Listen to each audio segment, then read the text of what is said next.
Okay, so let's get right into it. Making a huge IT decision, it can feel like you're making a high-stakes bet. You're just surrounded by all these research reports, and every single one claims to have the absolute truth. But how do you tell which ones are the real deal and which are just slick marketing campaigns in disguise? Well, today, we're putting on our detective hats to learn exactly how to crack that case. And the stakes here, they are incredibly high. According to industry estimates, a staggering 30% of all IT spending is actually wasted on the wrong technology. And a huge chunk of that waste, it comes from decisions that were influenced by misleading or biased research. That is a massive amount of money and talent just going right down the drain. You know, this quote really gets to the heart of the whole problem. Getting it right, choosing your path based on solid, objective evidence, that can launch you way ahead of the competition.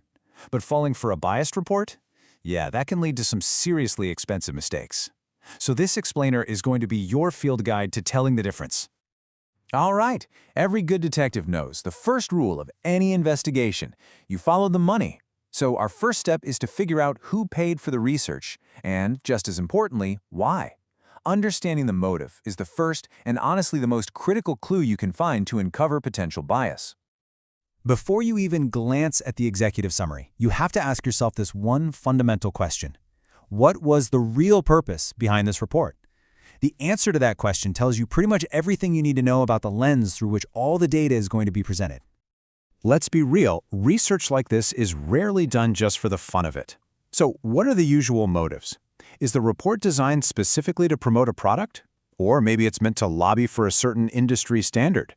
Is it just a product that an analyst firm is selling, or is it a genuine academic inquiry?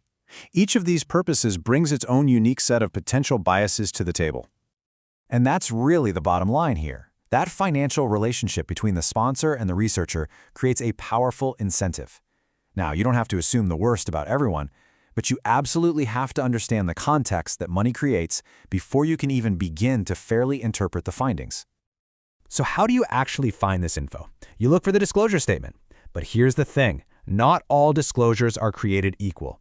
A weak, vague statement like supported by industry partners, what does that even mean? That's a red flag. It feels like they're hiding something. What you want to see is a strong, specific disclosure that tells you exactly who paid and for what. But it's not even enough to just name the sponsor. A truly transparent report will also tell you exactly what their role was in the process. Did they get to approve the questions? Did they get an early peek at the results before it was published? A trustworthy report will be totally open about the sponsor's influence, or lack thereof, on the actual research. Okay, so once we've got a handle on the motive, the next step is to examine the evidence itself. And in research, all the evidence is built on the methodology. Think of it like the blueprint for a building. If that blueprint is flawed, the whole structure is unstable.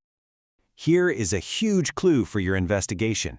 If the methodology section is super short, really vague, or just full of jargon with no actual details, be suspicious, very suspicious. A team that's confident in their methods, they're going to be eager to show you their work. A team with something to hide, they'll keep it short and confusing. At the heart of any methodology is the sample. Who did they talk to? Who did they survey?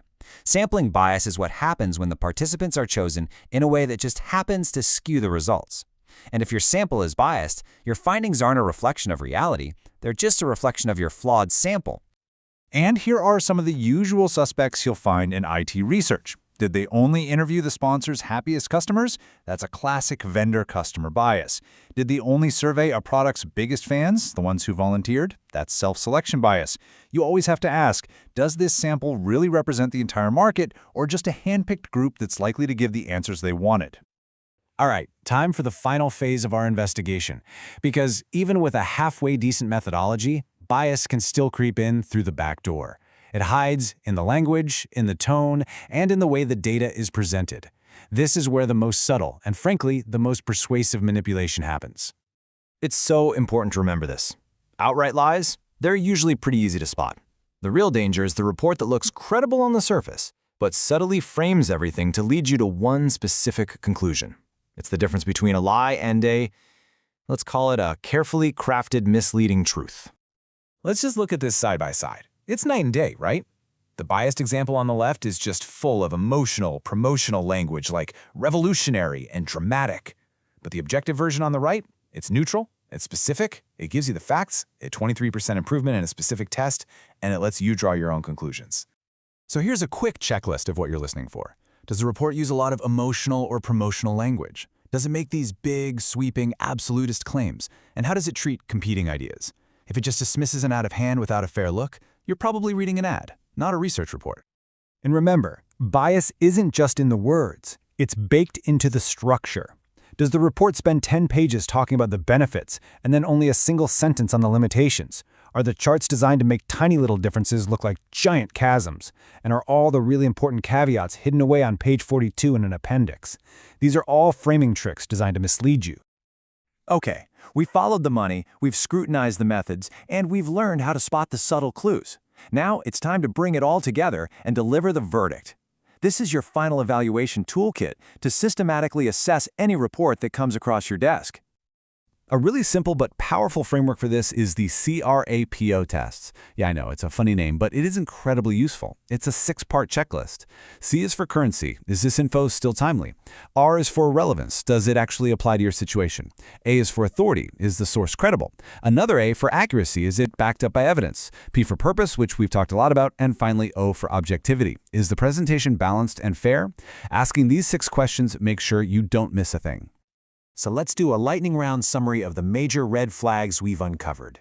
Be on high alert if you see sponsorship hidden in the fine print, vague methodology, a sample that's just the sponsor's happiest customers, lots of marketing or emotional language, sweeping generalizations, and of course, if the limitations are buried way in the back. But on the flip side, here are the green flags, the signs of a trustworthy report. They are upfront and proud about their funding. Their methodology is clear and detailed enough for you to understand it. They present a balanced view. They use neutral language, and they are not afraid to talk about their own limitations. These are the reports that can actually help you make better decisions.